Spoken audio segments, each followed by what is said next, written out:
Taste the Daily. Nilgiri மாவட்டம் பந்தலூரில் கொட்டி தீர்த்த கனமழையால் பல பகுதிகளில் மழைநீர் வெள்ளம் போல் சூழ்ந்து தனித்தீவு போல் காட்சியளிக்கிறது. பந்தலூர் பஜார் பகுதி மட்டுமல்லாமல் அதை சுற்றியுள்ள இரும்பு பாலம், செட்டிவயல் உள்ளிட்ட பல கிராமங்களிலும் வீடுகளை சுற்றி மழைநீர் ஆறு போன்று பெருக்கெடுத்து ஓடுவதால் மக்கள் பணிக்கு செல்லாமல் வீட்டிலேயே முடங்கியுள்ளனர்.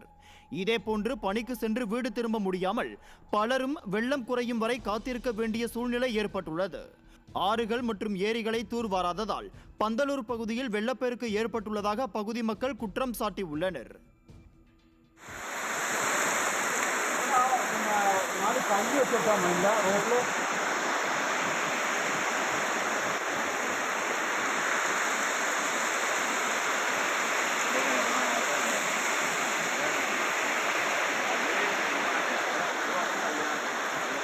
தண்ணி